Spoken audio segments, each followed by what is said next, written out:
Today on episode 19 of the Home of Play podcast, Sony doubles down on PS5 production, our thoughts on Ubisoft's Ford event that happened last week, and Ghost of Tsushima takes gold on Metacritic. All that and more.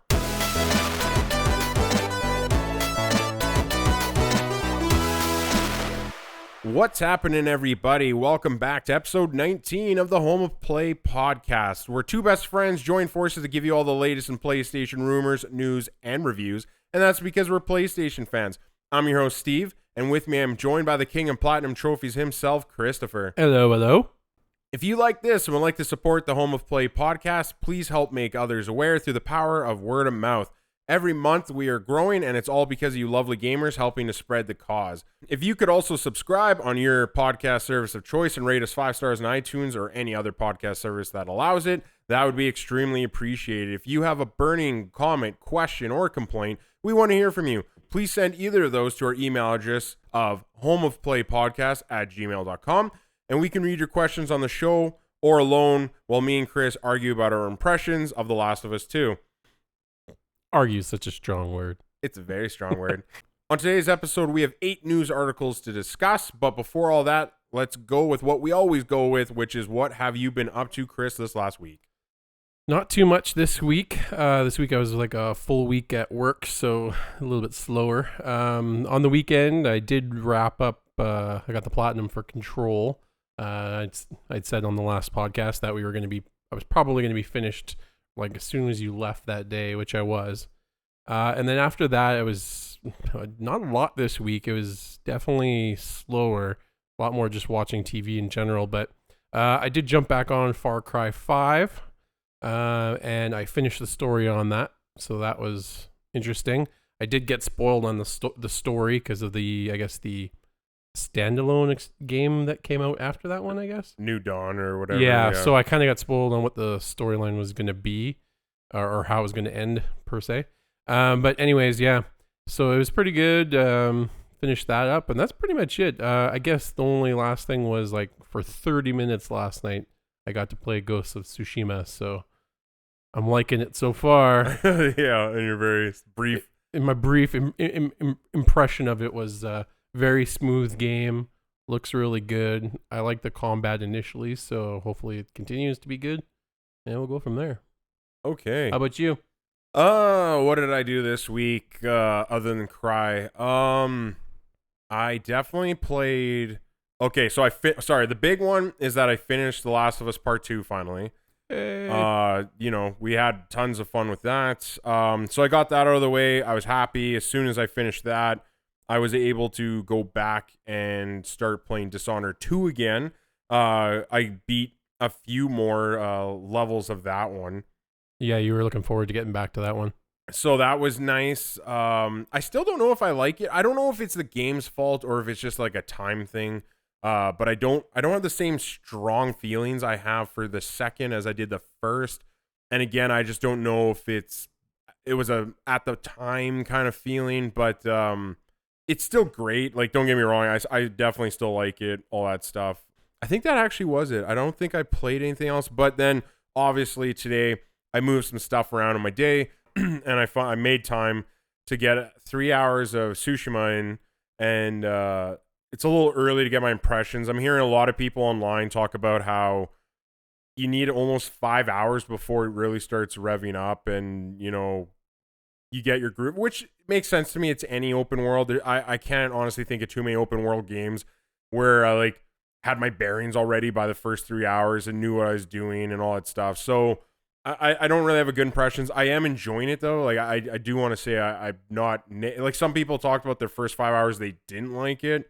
I think I do like it. So that's good. Yeah. And honestly, obviously it's breathtaking. Yeah. The scenery are there bad things graphically? Yeah. I saw my first thing of rain and I'm like, ooh, that's rough. I feel like the character models are kind of rough. There's a lot of textures missing, but I do understand that the game's really trying to put scale on this, and especially consoles don't usually have a good scale of the level, right? That's more of a PC thing. They really had to sacrifice some things to try to get the scale they wanted, which they did a great job on. Don't get me wrong, and that's why environments are amazing. It's probably one of the best open world games I've ever played. Like, you compare this to, I don't know, Assassin's Creed, there's no comparison. So, yeah, I think they knew they had to like pick one thing or the other. We're dealing with limited, power in these things. So, I don't know. Rain was the only one that was really noticeable to me, not looking great. The Fox looks like he's slightly running on air, but little quirks here and there. Overall, though, like, combat feels good so far. Harder for me. I don't know why. I'm just not good at parry systems, I guess. So it's definitely taken me some getting used to, but I also think I'm a little too brash when I'm playing these things. So I need to learn to like slow down, look at what they're doing, react to that. And it's literally in the dialogue. They're like, samurai wait for an opportunity, and they watch their opponents, and I'm like, I'm an idiot. R1, R1, R1. Well, no, I guess it's square. But yeah, so enjoying it. I can't wait to start getting more into the stealth. I'm kind of in the area where stealth just getting introduced, so I'm like, okay, I think I have to put in another 5 hours, honestly, before I'm going to really know how I feel. But I'm excited. Everything I've heard, it's been great, so I just want more time with it. Unfortunately, it doesn't look like I'm going to get that time with it this weekend, but yeah, that was my big one. And then, yeah, just happy to get Last of Us under the belt, and just, yeah, give me more Tsushima right now. Mm-hmm. I want open world stuff, and I'm happy it's here. I was dying on Wednesday. I was almost banging my head against the walls for just something to play. Well, and it wasn't even something. I just knew I wanted Tsushima, so. Yeah.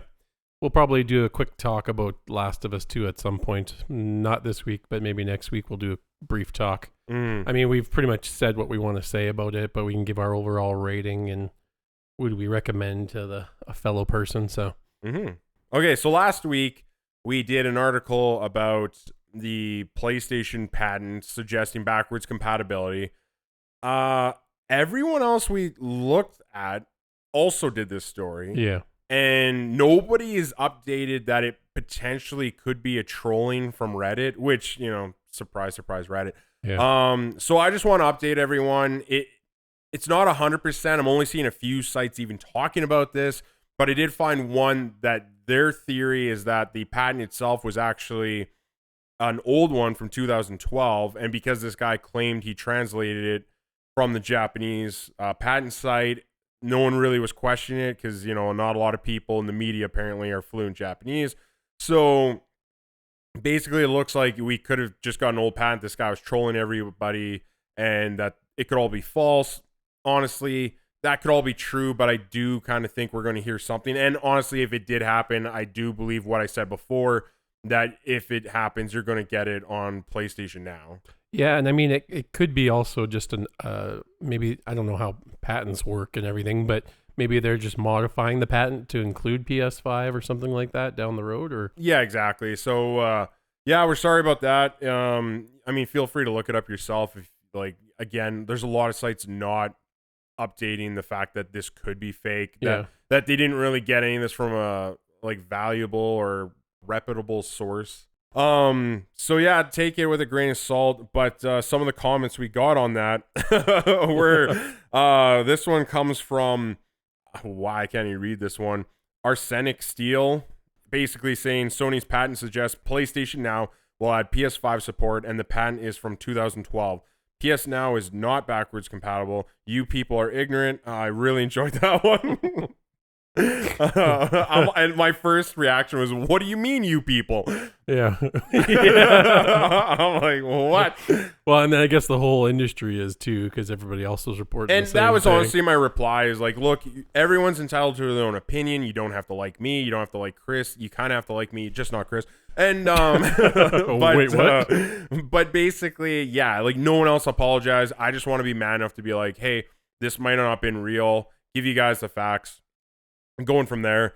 Also, we had same guy had a little issue or a little umbrage with some of the things, which I didn't say a lot about Last of Us 2 yet. But he took umbrage with the quote exactly on here is the story has an agenda. I said that last week. He just wrote, well, all of Dr. Seuss books have agendas too. What do you really mean to say is the story has an agenda and I don't agree with it. I'm not adult enough to handle it. I found it really funny. I'm not. I guess I'm new to getting trolled, but it just doesn't bother me that much personally. I have a bunch of facts. If people really want to argue it, the why, I just see some things in Last of Us 2 that I think are they kind of beat you over the head with some themes. But it didn't stop me from beating it. I played it, and honestly, to go above that, even with some of the issues I have, I personally don't think it had a great story. I thought there was a lot of issues in the story, honestly. But it's no less than a great game. No, yeah, and I agree. And honestly, so like it's just funny that he's saying I'm not adult enough to handle it, and I'm like, well, I did beat it and I did handle it, and I would even still call it a great game beyond all the issues I have with it. Yeah. But that was great. Also, we got another comment from D.98. He wrote about the backwards compatibility. Simple but lovely response. No, we won't. I'm betting my right nut that we're not getting backwards compatibility. I thought that was pretty funny. Honestly, I just don't know. I wish I could tell you more. It's hopes and dreams. It's hopes and dreams. I mean, we give our opinion. So if you aren't happy with our opinion, then I guess, it's our opinion. That's your opinion. We're happy to hear your opinion. So yeah, that's it for comments or complaints portion of the show. Just had fun with it this week. It was pretty good. Apparently I'm a troublemaker and a fire starter. Stirring that pot. Yeah, exactly. So other than that, we're going to move on and let us just get right into the news. This week, we got the 8. We are starting with number 1. Sony doubles down on PS5 production. This one comes from IGN. Sony is reportedly increasing its PlayStation 5 production to 10 million units in 2020 as it sees the prolonged effects of the COVID-19 pandemic boosting demand for gaming. As reported by Nikkei, Asian Review, and Bloomberg, Sony has originally planned to produce 5 to 6 million consoles by the end of March 2021, but the change in demand due to the global pandemic has caused it to change course. Sony is said to have begun PS5 mass production in June, and under the latest plan, expects to assemble 5 million units by the end of September and another 5 million between October and December. Not all 10 million may make it to store shelves in 2020, however, as logistical delays may delay a percentage of the PlayStation 5 consoles to 2021. A big factor in the potential delay for some of the stock is due to shipping constraints, as a large portion of Sony's consoles are made in China and sent out via sea around the world. It can take months for these consoles to make it from China to the US and Europe via ocean lines, which can cause issues keeping PS5s in stock. Nintendo has recently faced a similar problem with Nintendo Switch. Sony is also said to be increasing production for PlayStation 5's DualSense controller. It had originally planned on producing 10 million units. So that's some good news. I'm curious how they're going to split these 10 million units. Like, are half of them digital console or half of them the physical disc console? That's kind of an interesting thing. Cause I really hope it's not 50-50 because I honestly could see people, like a lot of people, just want the full guy. You know, I think I agree with you, but I can also see a lot of people going just the digital route too. Like if all you're getting is the Blu-ray player, which it is a lot, but I mean, for me and some other people I personally know, you know, I'm getting a 4K TV because of this. It's basically forcing my hand, which I'm okay with. I'm not complaining. But I don't have a 4K Blu-ray player. Yeah. So I could see a lot of people being like, you know what? If I just get it now bundled in, it's going to be cheaper than me just going to buy a 4K Blu-ray player later. It's true. No, I agree with that. It's just, I guess you'd have to go back and look at statistics on how many people like would want to pay that lower price range, right? Yeah. That $100 can mean a lot to some people. Well, and we're such a weird time because you're hearing arguments saying that people are going to go, like sales are going to be higher because of the pandemic. Basically saying that people aren't going out as much. They got more money at home. But I'm also dealing with people that have lost their jobs, have less money. You know, maybe one like of the partners is without a job now. So you got struggling families. So I'm like, well, the same argument, you just don't know where it's going to land. And that's my kind of concern is like, yeah, it could be crazy. And don't get me wrong, there are a lot of weird things that are going crazy. You know, camping stuff's hard to get. Swimming pools are hard to get. For me, I'm looking at side by sides, they're hard to get. Everything's just like weirdly like unavailable. If it's like, an activity you can do with just your family, it's hard to get. And I'm like, well, maybe gaming's a part of that. So yeah, it's going to be crazy. All I know is when pre-orders come up, I'm going to be trying to do it day one. Oh, for sure. I want to be one of the first and not the guy that has to wait months for a hope and a prayer. No, for sure. I'm trying to figure out if I want to go the Amazon route or just like a local Best Buy or something so I can actually get it that day one. Yeah. But I'm not sure. Yeah, I'm with you on that one. I don't want to wait for Amazon to just choose and then like, are they going to leave it on my doorstep in the rain? Yeah, it's hard to say. I mean, they've been pretty good lately, even with the whole COVID thing going on. Like, I'm still getting the stuff when I would normally get it, so that's kind of nice. So I mean, and I don't have the Prime or whatever it is. I kind of feel like going the store route though, just because I feel like every other lazy turd like me is probably going to just go online. So then I'm fighting Amazon's massive list. Because there's going to be people waiting midnight. They're like, hey, I'm getting it. Yep. Where I could just walk in the store at like 8 a.m. Stare at them through the glass. Be the first guy and like not even... Like the PS4, I actually remember pre-ordering it. I go to the store. No one else is around. And I'm like, hey, I just want to pre-order. And they're like, oh, you're like the fourth guy to do that. And I'm like, well... You kind of just told me day one I'm getting it. Like, you guaranteed my spot. Thank you. I got mine at EB, I think, EB Games, when the PS4 came out. So there was a line, but it went pretty quick. Like I was like 15 I was working and I was just happening to be across. So I'm like, I went there at like it's 8 a.m. and I'm like, yeah, I ain't fighting nobody. For sure. Nerds don't wake up early, I found. Speaking of people losing their jobs, that kind of goes into our article number 2. The COVID-19 has delayed 1/3 of developers' games, according to survey results. This article comes from IGN. According to a survey of almost 2,500 game developers, 1 in 3 developers revealed that their games were delayed as a result of the COVID-19 pandemic that has halted many industries as companies scramble to shift to a work-from-home model. In a special game developers conference survey, 1 in 3 developers reported that games they're working on were delayed due to the pandemic. 70% of respondents also announced that they've begun working from home, while 27% were already working from home before the crisis. One developer was quoted, "We transitioned to work at home okay, but it did cause us a couple weeks of disruption. As the New Zealand has got COVID under control, we're already back at the office and functioning at 100%. In other areas of the industry, 34% of respondents revealed that their game business declined, while 37% said their business remained the same, and 31% of developers said business increased during the pandemic. Less than 10% of surveyed developers were laid off as a result of the pandemic. So at least it ended with good news.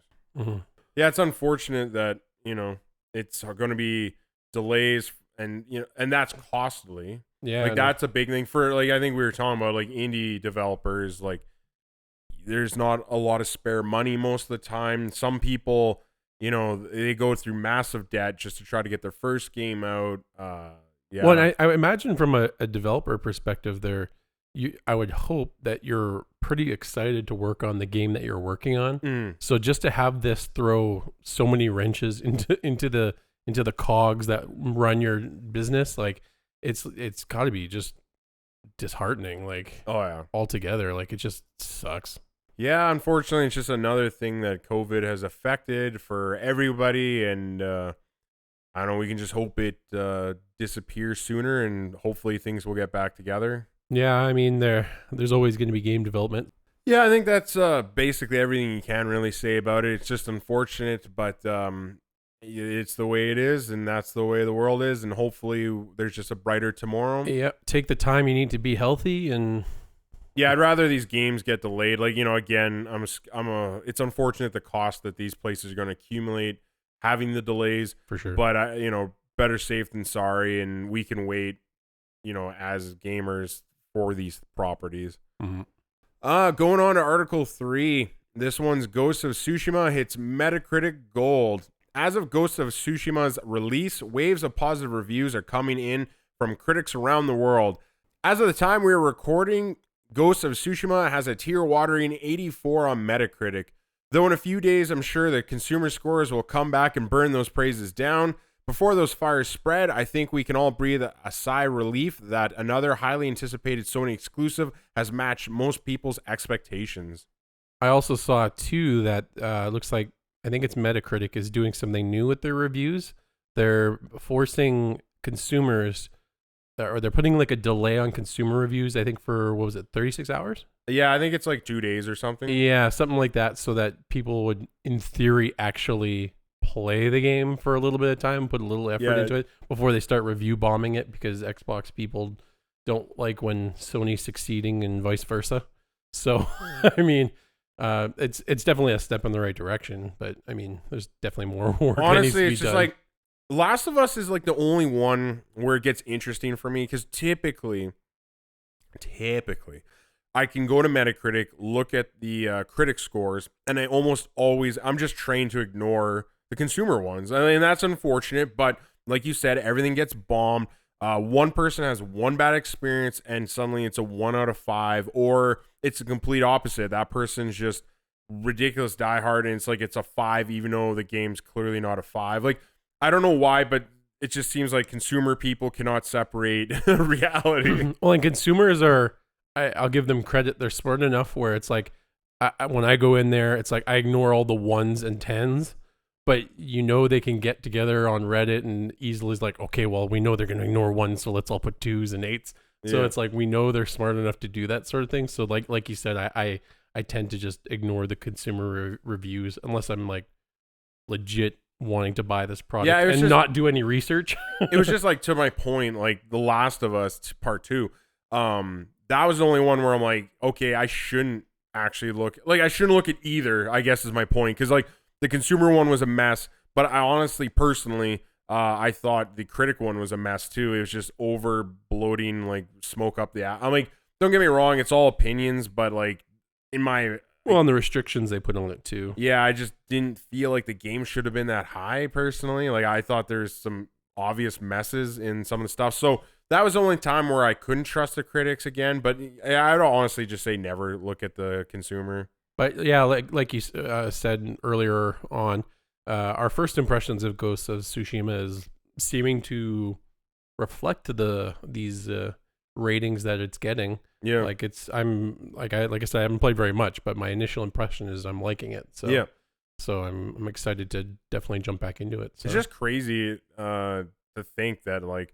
I just played a major Sony exclusive, and now I'm playing another one. Like, when do you ever see that, right? Like, I know it's a lot because of the mess of scheduling. You know, Last of Us getting delayed, pushed one thing, which pushed another, and Ghost. Like, you know, they kept promising everyone like these are PS4 games, because that was the major complaint at the time. Oh, you're gonna push both of these to PS5, and then you know we don't have these awesome ways to end the console, right? Yeah. Well, they were like, okay, well, I guess this is the only window we have, because you know November they want the new games coming out, right? Oh yeah, it's definitely going to be ending on a high note for the lifespan there of the PlayStation 4. Yeah, honestly, like if you didn't like The Last of Us, you're probably gonna like this, and if you don't like this, well, then you're just having a shitty time and a shitty summer. Yeah, well, and so many of the games too are getting the free upgrade to the PS5 anyway, which is fantastic. And even if they don't, just as long as they work backwards compatible, I'm not going to care. Because honestly, sure. like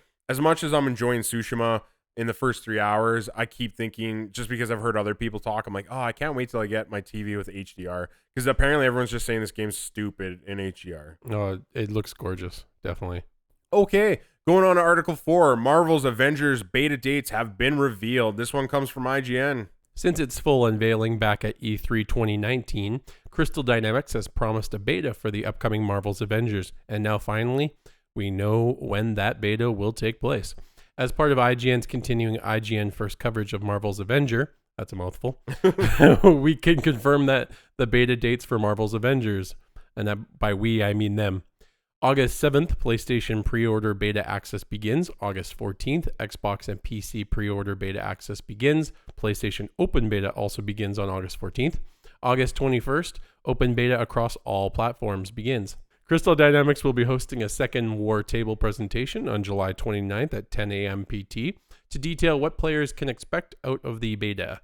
While While we'll have to wait a few weeks for full details, creative director Sean S.K., I don't know if you pronounce the G in that, did tease that the beta will include a little bit of everything: campaign content, co-op missions, hero progression, and exploration in Warzone and drop zones, the latter of which is a new kind of mission to be detailed at the new war table. So, did you pre-order this? No, me neither. So, but my hype's getting more and more slowly. It's not like a high level, but it's getting up there. We got slightly less than a month, and me and you can try it out together on the open beta. Yeah, for sure. We'd definitely have to try that because it does seem like it could be one of those definite hits for a fun multiplayer group. And play. honestly, that's my biggest hope. I think I'm trying to go into this realistic expectations. Is this going to be a 9? Probably not. Story's going to be above average. Yeah, I think best case scenario, we're looking at like a 7 to 8 for story. 8 would be a real glass couple twists, overfilling, full of optimism. But I'm thinking, I honestly could see this game sitting at a 6 or 7.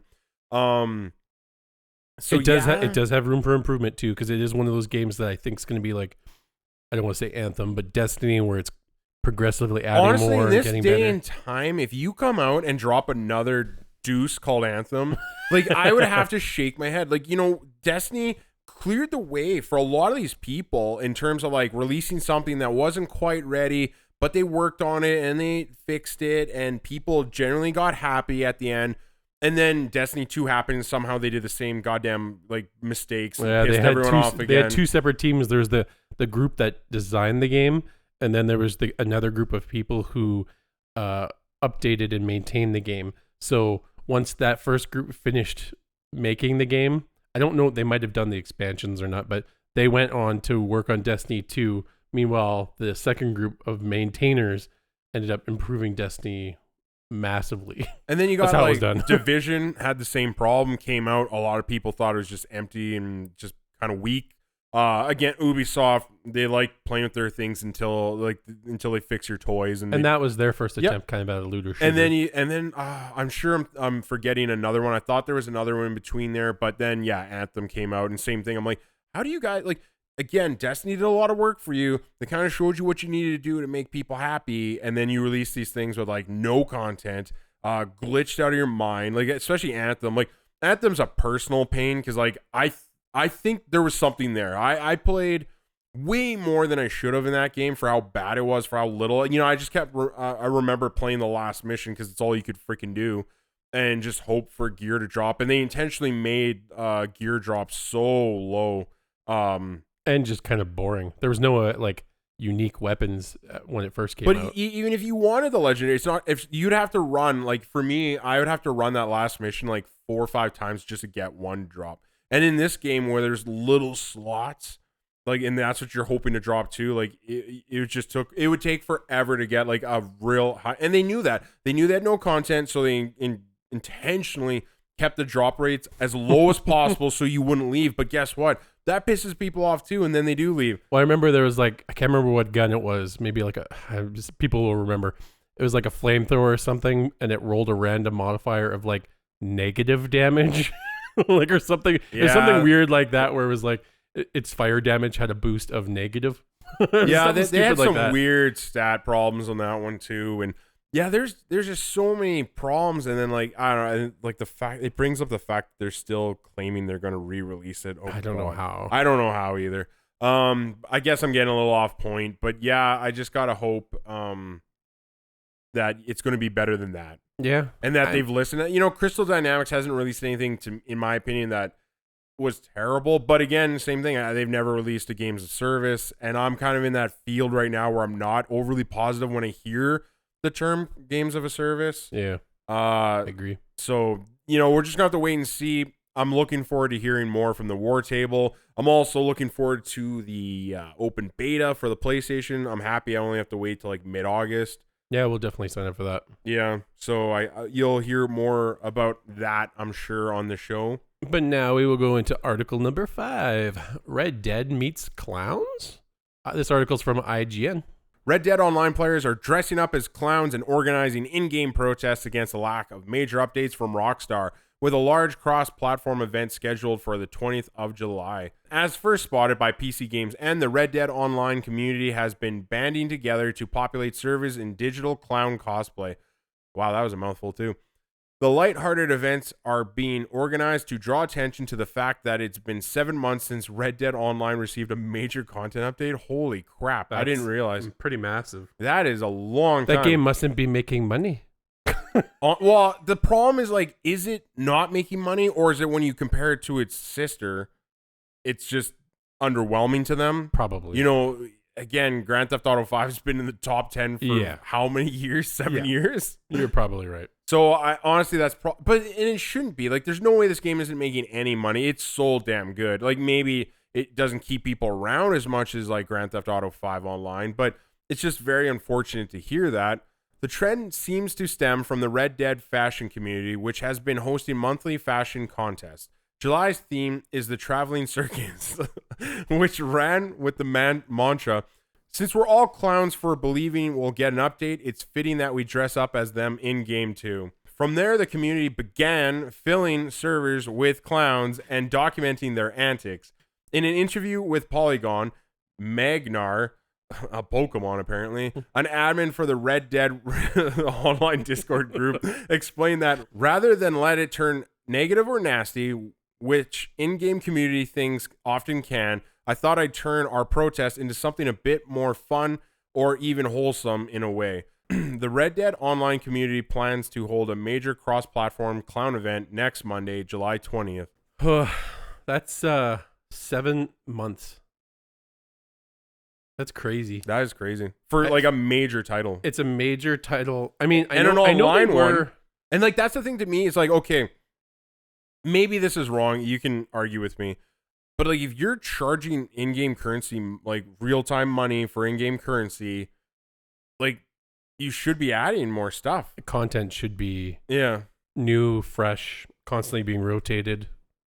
At bare minimum. At bare minimum, it should be like that. So it's like they put the game out and it's finally out. Maybe stable is probably the best term to call it. Yeah. And it's like, okay, let's take a break.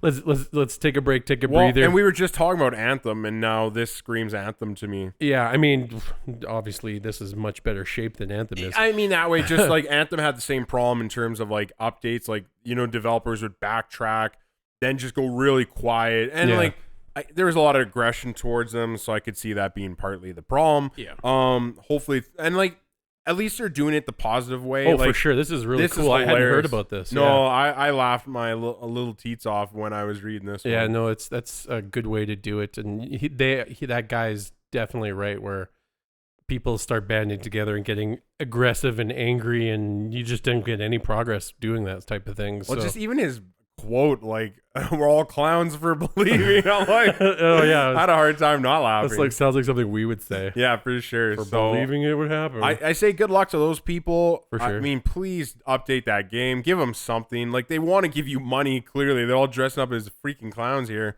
Yeah, I haven't played the multiplayer myself. Like, I did the intro, but I played the main game. The main game was so long that by the time I finished and was ready to get into it, I was kind of done with that speed of the game and all the other stuff. Definitely a well-filled game. There's lots of stuff to do. Yeah, except Chapter 5. Chapter 5 was... Don't bring up Chapter 5. Oh my God, Chapter 5. Did you get all the animals? No. Well, then you're not getting platinum. Well, I only have one, so... Yeah. Article number 6, Amazon adds a PS5 console page to their website. Sources all over the interwebs have noted that multiple retailers have added PS5 console pages to their respective sites. One of those sites being none other than the largest online retailer itself, Amazon. Many have speculated that this could be leading to the possibility of pre-orders becoming available at any moment, but it's our belief that this is merely a placeholder and we most likely won't see pre-orders go live before PlayStation grants us another online conference to show us all what we'd even be pre-ordering in the first place. We do also have an update on this story. Jeff Keighley, I guess, talked to, who was it again? It was the PlayStation Global Head of Marketing, Ed Lempel. They did a brief interview you can find. It's like a 40-second video on Twitter where he pretty much says No, definitely not now. We don't know what happened there. We have nothing to do with it. So they're pretty much saying it wasn't Sony that put all these placeholders up there. It's the companies that's putting it up there that's triggering it. He also says, I think it's safe to say we will let you know when pre-order will happen. It's not going to happen within minutes notice. We're going to, at some point, let you know when you can pre-order a PlayStation 5. So please don't feel like you have to run out and go line up anywhere. Because apparently people were lining up, which is great. Why? I don't know why Amazon would make you go and line up at like a Best Buy or something, but whatever. Well, I think people saw that, took it as like, oh, pre-orders are going, so they just started lining up places. Yeah, I guess so. I guess my initial thought would be, why would I physically go somewhere to pre-order something? You know, but I feel really bad thinking of the game stores that are like, oh my God, we have customers. And then they realize that they're all just on pre-orders. Like, oh my God, they're finally here to buy the t-shirts that have been sitting here for 7 years. What's that thing? Like where in deserts where it's like a hay bale thing, or what is it called? Where it's rolling down the street. Oh, a tumbleweed? A tumbleweed. So they open up the doors at a GameStop or an eBay Games. What the hell is that tumbleweed doing here? Oh my God, there's a customer. Oh my God, please come in. They're like filing their nails for him. Would you like our set of dolls and board games? Don't you sell computer games? No. You don't have time to drink your own drink. Let me drink it for you and I'll spit it in your mouth. It's like just the ultimate customer service. Love me. Yeah. Just give us the money. So yeah, we just wanted to bring this one up just because we thought it got our excitement high initially. Yeah. So yeah, placeholders went up. Yep. It's just I honestly I've been saying this from the start. Okay, this is another thing, actually. There is another article that Xbox basically kind of leaked, or people inside Xbox leaked, that they're still not going to announce the price of the Xbox Series X at their July 23rd conference. How? Because this pissing contest will never end. You're gonna go to pre-order it, or you're gonna go to a store, and it's just going to show a price, and it's going to show 3 X's. You know, to quote the other guys, shake your dicks and put them away. This pissing contest is over. Like, seriously, like, I cannot... Like, we're not going to be able to pre-order until they announce these things, they show us how they work, and that they finally tell us the price. And by now, they know what they're going to put the price out. Oh, for sure. Like, I mean...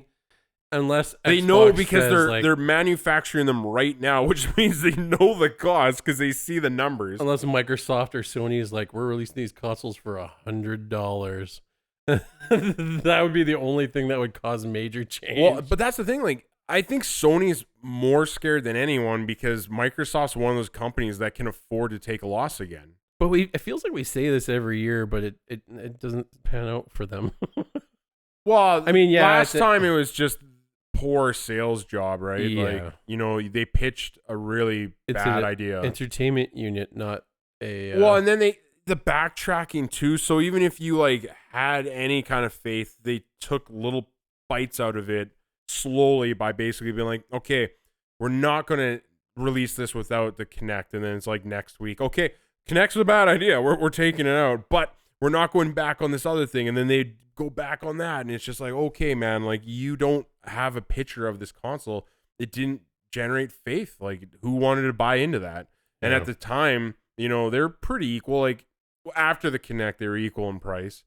So yeah, and well, that was the other thing too. Like, the original PlayStation was more powerful, and it was $100 less. Like, it's a no-brainer for sure.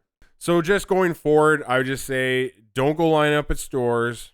But I want to. Don't be refreshing Amazon and, you know, having all fun. But yeah, I would say, honestly, my prediction, you don't have to take it for much, but my prediction is we're not going to get pre-orders until PlayStation actually reveals this bloody console.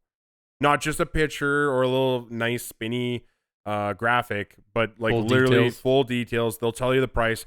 Then, I mean, if we're going off of the previous console, PS4 and E3, they announced it, they showed the price, they talked about it, and then they told you the next day you could pre-order it. So they're probably going to tell you.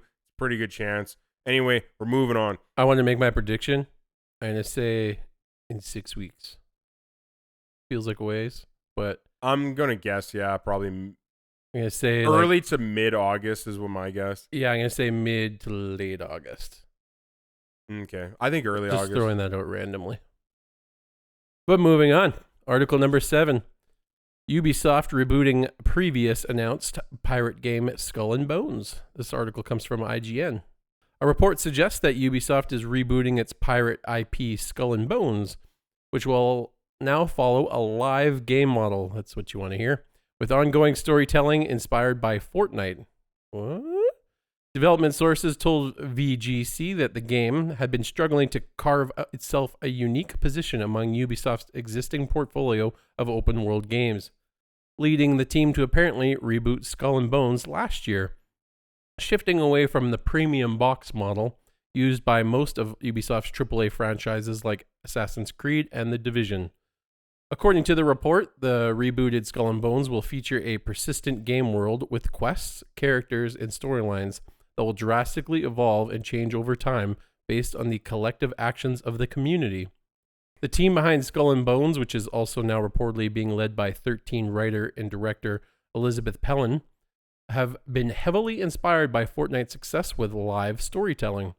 Skull and Bones was revealed during E3 2017, but was delayed until 2019-2020 in early 2018, then delayed again in 2019 with no planned release date as of this article's writing.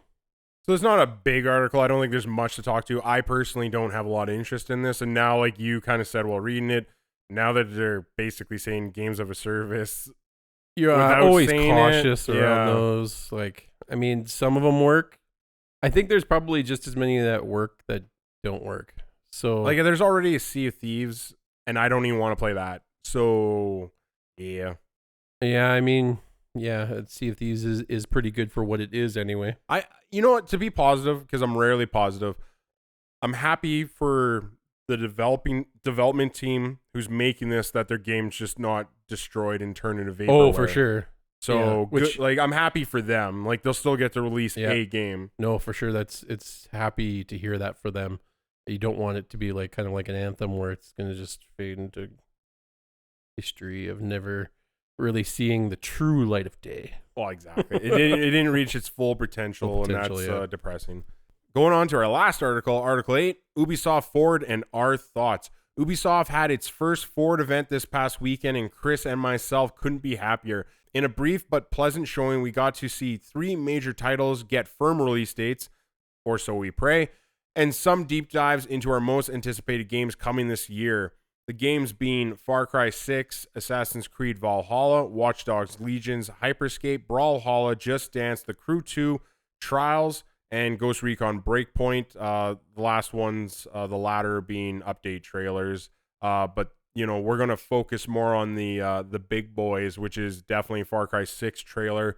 Assassin's Creed Valhalla and Watch Dogs Legion were definitely the show stealers. Yeah, and to be honest, those are all 3 games that even without saying anything, I'd probably purchase. If they actually change stuff with Far Cry 6, you know, give me a reason. Like, did they change the engine? Is there new game mechanics? I might buy it. I'm not huge. Like, I'm not the first person shooter guy, so it's not even me being negative. You don't play fine that many, with it. I mean, I like what they do. I did enjoy 3 a lot, especially because I'm not the first person shooter guy, and I played over 30 hours of that game. I really enjoyed it. So I'm certainly excited to see the villain. There's the potential of them getting me to buy it day one, but for sure, Assassin's Creed Valhalla, I was getting day one. You know, I've talked about it a million times, being one of the most anticipated, if not the most anticipated game for this year, just because I think at the time I really want an open world. We'll see if Tsushima just like boots it right out of there. Watch Dogs Legion's the interesting one because I'm not a Watch Dogs fan. I hated the first one. Like, I loathed it so much that I never played the second one. I had no interest in it, especially like the aesthetic choices they made just didn't lure me into it either. I might actually pick up this one after watching the gameplay. The trailer was a little like different to me. I didn't really enjoy it. I know they were like, oh, it's this artsy, like fun trailer. And I'm like, yeah, just show me the gameplay, which they did. And I'm a little more hyped on it. Like, I love the John Wick stuff. Like, that was pretty like obvious, but pretty cool as well. So yeah, I might Watch Dogs Legion is an interesting one because just like I was saying before about the I forget what other game we were talking about. I think Marvel's Avengers being like a 6 or 7. I think that's where Watch Dogs is going to be. Is maybe a 7, 8 optimistic, but I'm going to say a 7 honestly if I'm guessing, just because with having these NPCs and blah blah blah, and you lose people and you get more people, I just have a hard time believing they're going to get like a solid story, or like you having a relationship with characters or the characters that the other characters are talking to. So I could see that getting kind of messy, but it's the gameplay mechanics that make me want to play this day one. And so I'm now saying like, yeah, I'll definitely probably get Watch Dogs Legion day one. And my goodness, October release date. Like, you know, I was kind of getting cocky and predicting Far Cry. I was right on that. Yeah? When I was saying that all these games are to come out almost feels like back to back pretty much. Yeah. And well, with all the delays, they almost had to, almost like us talking about Ghost being like right behind Last of Us, right? Mm-hmm. So I don't know. It's just like definitely going to be a better year now. That's for sure. Yeah, my reaction's pretty much the same as yours for exactly the same reasons. Like Far Cry 6, I'm totally stoked to see the villain. I really like him. He plays a good villain, and especially like Breaking Bad, like great series. Assassin's Creed Valhalla, I liked everything more I saw.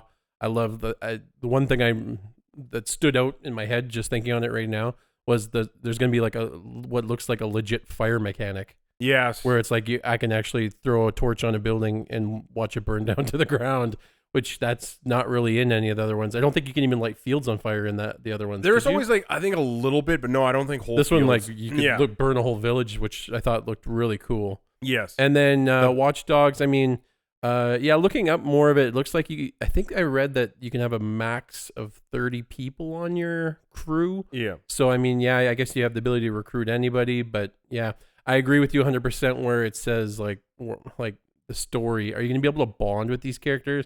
Is there a main character, but then everybody else just gets tacked on? My other fear too is like, you know, I've heard people make the joke of like an army of grandmas, right? But I'm like, is every grandma really going to feel different? How many character models do they have? Well, exactly. How many character models? How many backgrounds for the grandmas? Like voice actors? Yes. And that's my fear of like, and maybe why it got delayed so hard. Because this is really ambitious. Like, don't get me wrong. Yeah.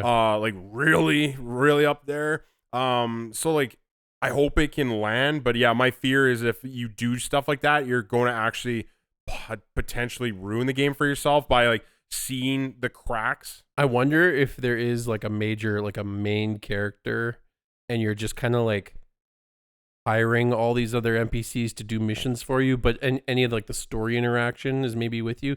Like I know in the cinematic they show one interaction, I think an NPC or one of your characters is talking to a computer, and then they show it with like 2 or 3 different people doing the exact same cinematic. But I noticed the audio line I think was the exact same for the different characters, but it was just from the grandma's perspective from this person. Yeah. So I don't know. I feel like the story's going to suffer a little bit in this regards, but I mean, I think the gameplay is just going to be fun. And I haven't heard anything about like multiplayer co-op, which the second one had and the first one had in some ways. So yeah, I all 3 of those definite. I'm going to be purchasing those.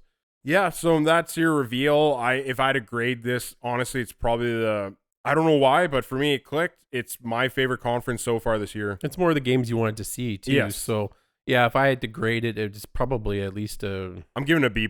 That's what I was going to say, yeah, B+. Yeah, it was definitely solid. There wasn't too much I could complain about. Everything was to the point, and... Yep.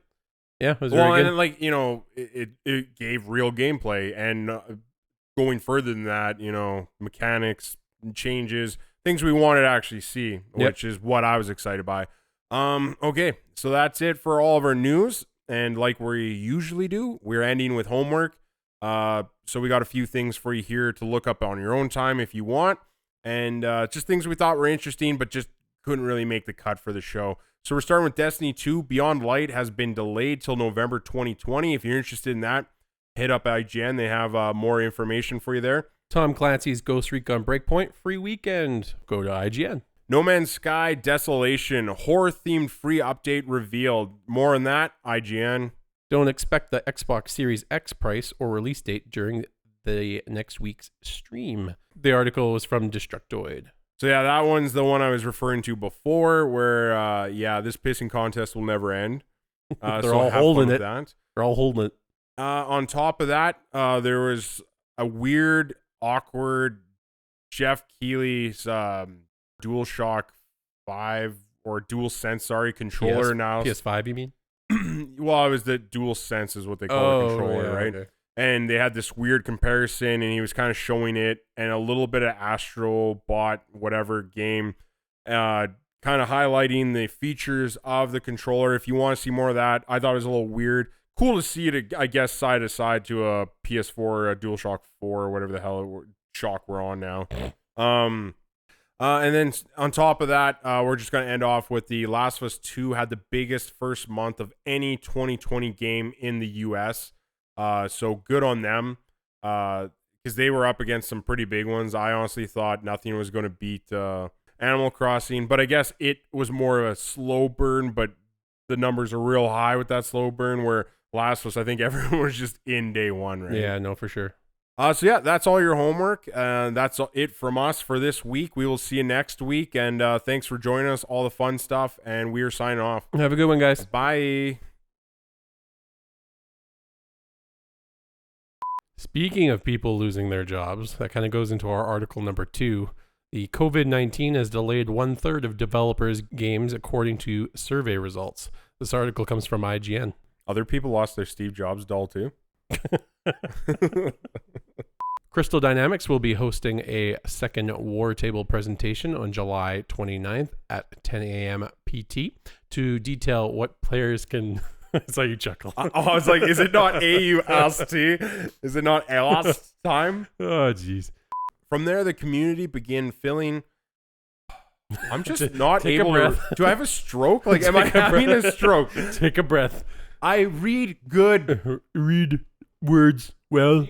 Do we want to talk about how I got a text saying that I have to wake up at 4 a.m. to pre-order it? What? We should talk about how I got a text saying that I had to be up at 4 a.m. to pre-order my PS5. Oh, from me? Yeah, from a certain co-host. I won't say who. I was just getting your hopes up. I know. Oh, I called bullshit right away. I was like, can I interest you in a scratch protection? I'll suck your dick. I'll suck your dick. $5 for disc protection, please.